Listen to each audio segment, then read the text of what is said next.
Hello friends, welcome to Yes Academy. मेरा नाम है मुकेश पंजवानी। हम ऑलरेडी देख चुके हैं अकाउंटिंग किसे कहते हैं और हमने ये भी देखा था कि अकाउंटिंग का सबसे जो पहला स्टेप होता है उसे हम कहते हैं रिकॉर्डिंग। आज हम रिकॉर्डिंग सीखने वाले हैं। शुरू करते हैं एक एग्जाम्पल से। शुरू करने से पहले एक बात मैं आपको कहना चाहूंगा, यदि आपने व्हाट इज अकाउंटिंग लेक्चर नहीं देखा है तो वो पहले जरूर देखें, क्योंकि अकाउंटिंग के लेक्चर्स कनेक्टेड होते हैं, कंसेप्ट्स कनेक्टेड होते हैं, तो एक सीक्वेंस में लेक्चर्स को देखना जरूरी होता है। तो चलिए शुरू करते हैं। मान लीजिए कि आपका एक स्टेशनरी का बिजनेस है और एक दिन आपकी शॉप पे आपका एक दोस्त आता है और आपके दोस्त का नाम है राम। वो आपसे 500 रुपए के गुड्स खरीदता है, बुक्स खरीदता है और कहता है कि पैसे मैं 3 महीने बाद दूंगा। अब मुझे यह बताइए कि आपने उसे 500 रुपए के गुड्स उधार में बेचे हैं, इसे आप याद रखेंगे या फिर रिकॉर्ड करेंगे? आप कहेंगे सर ऑब्वियस सी बात है, रिकॉर्ड करना पड़ेगा, क्योंकि बिजनेस के अंदर तो बहुत सारे कस्टमर्स आते हैं, उधार में गुड्स लेके जाते हैं, कहां तक याद रखेंगे चीजों को, इसलिए रिकॉर्ड करना जरूरी होता है। ऑब्वियस सी बात है, रिकॉर्ड करना जरूरी होता है। तो अब आप ये बताइए कि इसको किस तरह से आप रिकॉर्ड करेंगे। क्या आप ये लिखेंगे कि राम को 500 रुपए की बुक्स बेची हैं इस तारीख को? क्या आप इस तरीके से लिखेंगे? बिल्कुल नहीं। अगर आप इस तरह से लिखते हैं इसका मतलब है आपको अकाउंटिंग नहीं आती है।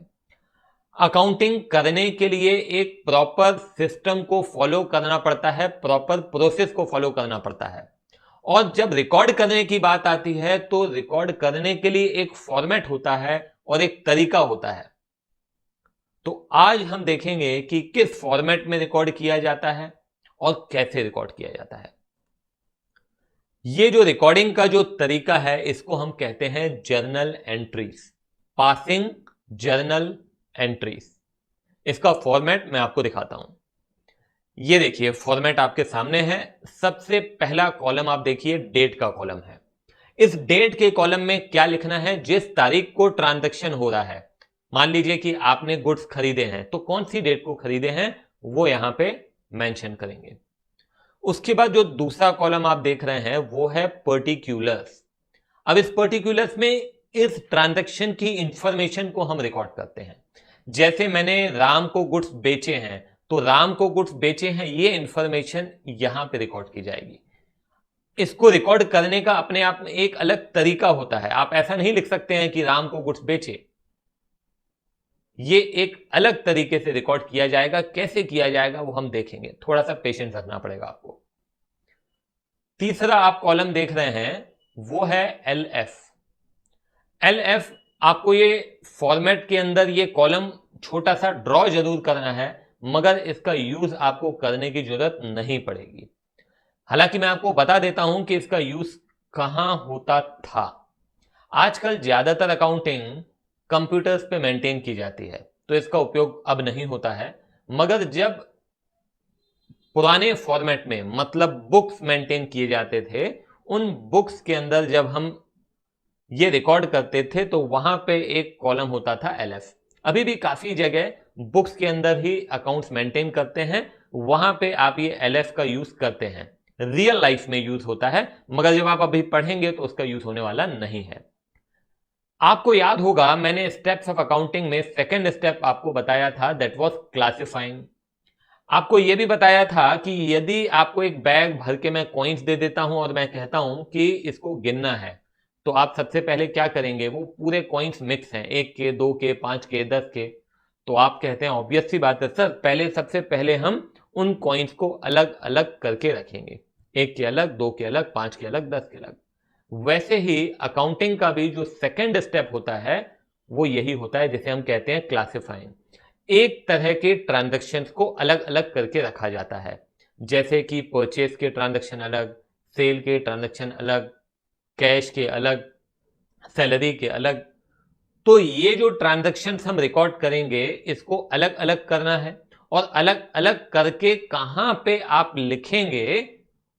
एलएफ के अंदर वो पेज नंबर लिखना है। एलएफ का फुल फॉर्म होता है लेजर फोलियो। क्वेश्चन आ सकता है, थ्योरेटिकल क्वेश्चन आ सकता है, what is the full form of LF? Multiple choice questions आते हैं उसमें पूछा जा सकता है, फिल इन द ब्लैंक में पूछा जा सकता है।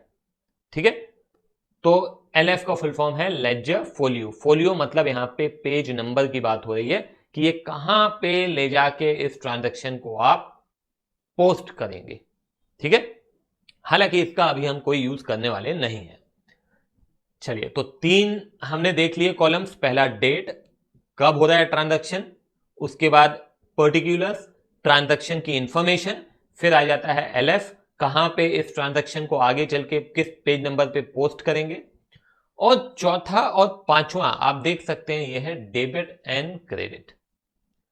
डेबिट एंड क्रेडिट एक सिस्टम है जिसके ऊपर पूरी अकाउंटिंग का प्रोसेस वर्क करता है। डबल एंट्री सिस्टम हम जो सीख रहे हैं ना, जिसको कहते हैं डबल एंट्री सिस्टम। इसका क्या मतलब हुआ सर, समझ में नहीं आया। देखिए मैं आपको बता रहा हूं। ये डेबिट और क्रेडिट जो आप कॉलम्स देख रहे हैं, यहां पे अमाउंट रिकॉर्ड किया जाता है। क्या रिकॉर्ड किया जाता है? अमाउंट रिकॉर्ड किया जाता है। तो ये डेबिट और क्रेडिट में एक इक्वल अमाउंट लिखा जाता है हर एक ट्रांजैक्शन का। सर नहीं समझ में आया क्या बोल रहे हैं? आपको सब समझ में आएगा, थोड़ा सा आपको पेशेंस रखना पड़ेगा। एक बार मैं समराइज कर रहा हूं इस फॉर्मेट को। पहला फॉर्मेट का जो पहला कॉलम है वो है डेट, दूसरा पर्टिकुलर्स इंफॉर्मेशन है, एलएफ खाली छोड़ना है आपको, चौथा और पांचवा है डेबिट एंड क्रेडिट जिसमें कि अमाउंट आएगा, इक्वल अमाउंट आएगा। फॉर एग्जाम्पल आपने राम को गुड्स बेचे, बराबर है, कितने के गुड्स बेचे? 500 के गुड्स बेचे। तो ये 500 इन अमाउंट कॉलम्स में लिखा जाएगा, डेबिट में भी और क्रेडिट में भी। अब आप कहेंगे सर अभी तक तो कुछ समझ में नहीं आया है। सब समझ में आएगा, एकदम नई चीज है और इसके पीछे कुछ रूल्स हैं जिनको हमें फॉलो करते हुए रिकॉर्ड करना पड़ता है। तो पहले आपको ये रूल्स सीखने पड़ेंगे। तो मैं आपको रूल्स पहले बता देता हूं। रूल्स ज्यादा हैं मगर मैं आज की क्लास में केवल एक ही रूल के बारे में बात करूंगा और उसी पे हम चर्चा करेंगे। ठीक है, तो सबसे पहला रूल है एसेट्स को लेकर। एसेट्स क्या होते हैं यदि आपको नहीं मालूम है तो आप अलग से मैंने लेक्चर रिकॉर्ड किया है, वो जरूर देखें, नहीं तो आपको कुछ समझ में आने वाला नहीं है। हम जिन चीजों की हेल्प से बिजनेस करते हैं जैसे कि land, building, furniture, machinery, cash, ये सब क्या है? ये हैं हमारे एसेट्स। अब इन एसेट्स को लेकर रूल ये है कि जब भी बिजनेस के पास एसेट आ रहा है, हम कोई एसेट को खरीद रहे हैं या हमारे पास एसेट आ रहा है, तो हम उसे डेबिट करते हैं। सर डेबिट करते हैं, ये क्या बोल रहे हैं? देखो मैंने अभी अभी आपको बताया था 2 कॉलम्स होते हैं, एक डेबिट दूसरा क्रेडिट। तो जब कभी भी हमारे पास कोई भी एसेट आएगा तो हम उसको इस डेबिट कॉलम में लिखेंगे। सर क्या लिखेंगे? अमाउंट लिखेंगे। मतलब यदि हमारे पास फर्नीचर आ रहा है, ध्यान से सुनिएगा मैं क्या कह रहा हूं, यदि हमारे पास फर्नीचर आ रहा है तो हम फर्नीचर को डेबिट करेंगे। सर कैसे डेबिट करेंगे? देखो बड़ा सिंपल है। अगर फर्नीचर को डेबिट करना है तो आप इस तरह से लिखेंगे। पर्टिकुलर्स कॉलम में आप लिखेंगे फर्नीचर अकाउंट डेबिट। डेबिट पूरा नहीं लिखा जाता है बल्कि डी आर लिखा जाता है। क्या लिखा जाता है? D R. तो हम लिखेंगे फर्नीचर अकाउंट डेबिट, और जो आप देख रहे हैं डेबिट कॉलम, इस डेबिट कॉलम में भी अमाउंट आ जाएगा ₹500, अगर हमने 500 का फर्नीचर खरीदा है तो ये है पहला रूल। जब भी कोई एसेट खरीदेंगे तो हम क्या करेंगे? उसको डेबिट करेंगे। अब आप कहेंगे सर मगर अभी आपने बताया था कि जितना डेबिट करते हैं उतना ही क्रेडिट भी करते हैं, मगर आपने तो केवल डेबिट किया है। मैंने अभी पूरी एंट्री रिकॉर्ड नहीं की है। हम पूरी एंट्री देखेंगे, उसके लिए आपको पूरा रूल भी समझना पड़ेगा। जब भी हमारे पास कोई एसेट आ रहा है हम उसको डेबिट करेंगे, मगर यदि हमारे पास से कोई एसेट जा रहा है तो हम क्रेडिट करेंगे। ओके, तो सर क्रेडिट भी ऐसे ही करेंगे क्या? मगर यहां पे जा क्या रहा है पहले तो ये बताओ। सर यहां पे जब हमने फर्नीचर खरीदा तो कैश गया हमारे पास से, तभी तो फर्नीचर आएगा। बिल्कुल सही कह रहे हैं आप। तो फर्नीचर अकाउंट डेबिट तो लिखा हमने, और डेबिट कॉलम में 500 भी लिखा। अब बात आती है कि क्रेडिट भी क्या इसी तरीके से लिखेंगे? नहीं, क्रेडिट लिखने का तरीका अलग होता है। क्या होता है देखिए, हम यहां पे लिखेंगे टू कैश अकाउंट। सर नहीं समझ में आया। जैसे आपने डेबिट में ऊपर डीआर लिखा था, वैसे ही क्रेडिट में नीचे सीआर नहीं लिखना है, नहीं लिखना है। जहां पे भी क्रेडिट करना है उससे पहले एक हमको वर्ड लिखना है to with capital T. Getting my point? Sir एक बार रिपीट कीजिए। देखो, हमने फर्नीचर खरीदा तो हम क्या लिखेंगे? Furniture account debit. और कौन से कॉलम में लिखा? डेबिट कॉलम में लिखा। क्या लिखा?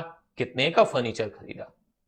उसके बाद हमको लिखना है कि कैश हमारे पास से गया, तो कैश हमारे पास से गया, इसको अकाउंटिंग की लैंग्वेज में हम क्या लिखेंगे?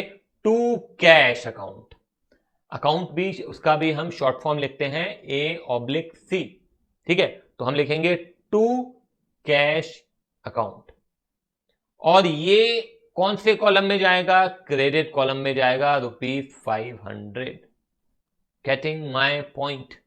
अब आपसे स्कूल में अगर पूछा जाता है इसकी जर्नल एंट्री बताओ, जर्नल एंट्री बताओ मतलब इसको कैसे रिकॉर्ड करेंगे, इस ट्रांजैक्शन को कैसे रिकॉर्ड करेंगे? Purchase furniture for cash ₹500। क्या कहा मैंने? Purchase furniture for cash ₹500। इसको रिकॉर्ड करना है तो हम कैसे रिकॉर्ड करेंगे? हम बोलेंगे वहां पे furniture account debited to cash.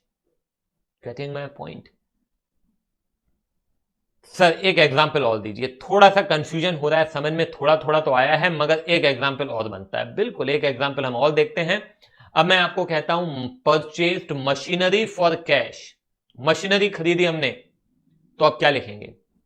देखिए, मशीनरी खरीदी, मशीनरी हमारे पास आ रही है, तो किसको डेबिट करना चाहिए? मशीनरी को डेबिट करना चाहिए। तो हम लिखेंगे मशीनरी अकाउंट डेबिट।